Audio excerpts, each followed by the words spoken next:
Fresh off his victory this past weekend, we're going to take a deep dive look into the golf swing of Wyndham Clark. Let's play him on in full flow before we get into the technical breakdown for you. Some brilliant golf played from Wyndham, particularly during round 4, where he fired a 60 to win the CJ Cup Byron Nelson. So if you've been following Wyndham closely, you'll know that he is a fader of the golf ball. He can turn it over from right to left and hit a draw when needs be, and he actually did hit some nice draws over the weekend, but typically he is a fader of the golf ball. From what I've seen on social media of Wyndham Clark practicing at the range at different tournaments, this does definitely seem to be a go-to practice station that he likes to set up. And when we look at this station here, his divots are fairly neutral, but I have seen videos of him with this exact practice station where he actually clips the inside alignment stick here. And for a fader of a golf ball, it's not necessarily a bad thing. Obviously, he hasn't clipped it on this shot that I've just played here. And by looking at the nature of his divots being a bit straighter, you'd imagine this is a set of shots where he's trying to not have it curve too much through the air. But if he wants to play bigger fades, we'd look to see the path move a little bit more left. And then, again, makes sense that he may clip that alignment stick from time to time, so not necessarily a bad thing. If we take a look at what's happening within the swing of Wyndham Clark to help him access these fades that he likes to consistently play, if you keep your focus on the club head here during its first initial movements, you can see you got some easy reference points here of the alignment sticks that he's got on the ground, and you can see in the golf club head's first move back, it's working a little bit on the outside here. Again, that's very much by design for the shot shape that he's trying to play. And as we continue to play things on out here, we can see there's loads of width in his backswing here. You can see just how straight the arms have been maintained by this point. The toe is up to the sky, so the face is open here, and there's not a whole ton of hand depth or depth of that lead arm, so that lead arm isn't coming across the chest a whole ton by this stage. If we compare Wyndham to someone who draws the golf ball on tour, maybe a Rory McIlroy might come to mind, and the positions here would be a little bit different in the sense of certainly the hands and arms would be orbiting a bit more around the spine at this stage. Now, when you look at wanting to play a draw, definitely hand depth and arm depth will be something that you can use to stack the cards in your favour of getting that ball to move from right to left. If you want to fade the ball, this can be a nice checkpoint right here. As we continue to play things up here, let's bring him back a step here.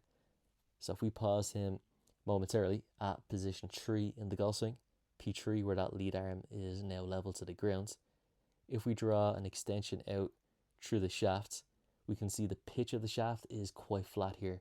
But we can expect that to have happened when we look and analyse how the hand's path has moved to this point. It makes a lot of sense to see that the pitch of the shaft isn't overly steep. As you continue to bring him to the top, if we look at the position of the grip here and draw a straight line down from it, you'll see that it falls just over his right heel. And if you just looked at this position in isolation of his golf swing, you would look at it and say there's a fair bit of depth by this stage. There is those who are in a position where they've got more depth at the top of the backswing. Again, maybe someone like a Rory McIlroy, but how you get to a position is very important in the golf swing because it will influence what happens from there. So momentum plays a huge role in the golf swing, not just looking at certain positions.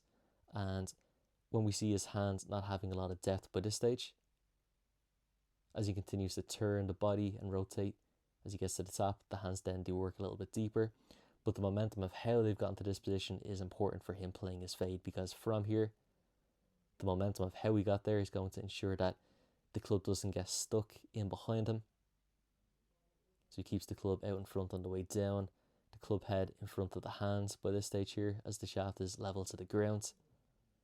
And as we get him into impact, this is another impact position here that you could certainly learn a lot from, whether you wanted to fade or draw the golf ball.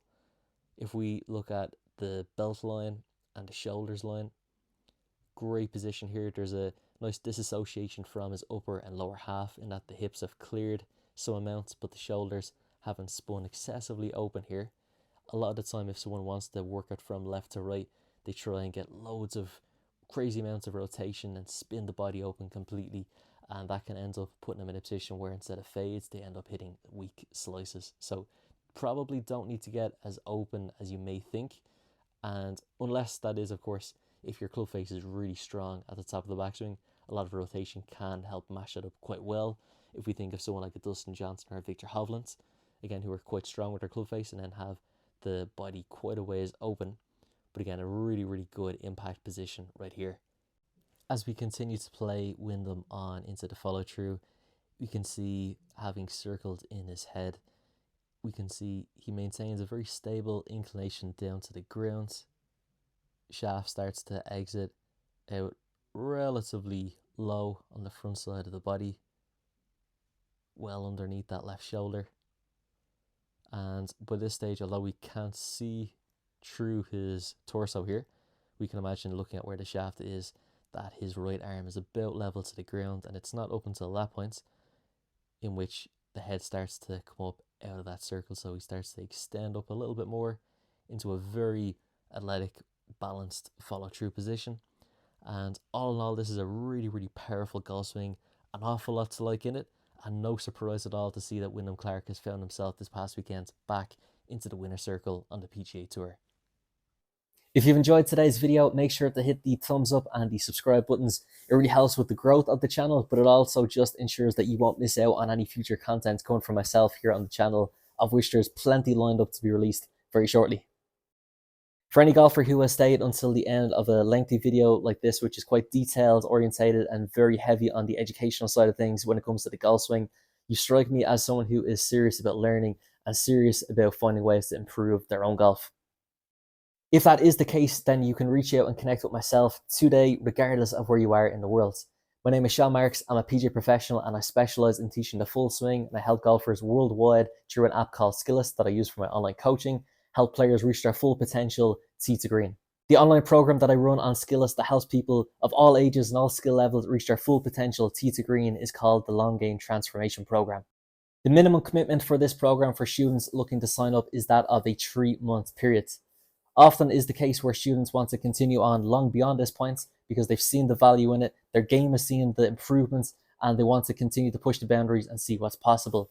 But let's say that you only wanted to sign up for the first 3 months. Here is exactly what I can promise you will learn.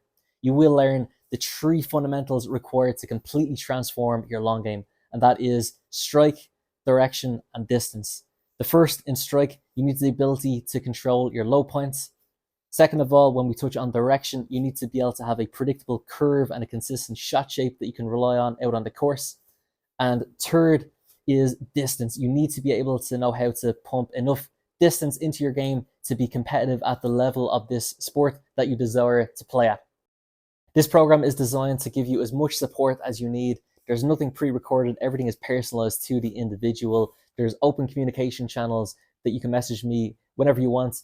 Anytime you have a question, you can message me. There's unlimited feedback on the program. And if you're ever in doubt as to whether you're doing a drill correctly or whatever the case may be, you can message me and get feedback within a turnaround time of never any more than 24 hours. If you're ready to start improving today, I will leave a link underneath the video in the description box where you can download Skillest. Alternatively, you can search for it on the App Store and get started on your improvement journey today. If you want in-person coaching with myself in Ireland, I also work with players based in Ireland online, but if you'd like in-person coaching, you can see my booking diary on my website, seanmarksgolf.com. So I look forward to seeing you, whether it's in person or remotely online, very soon.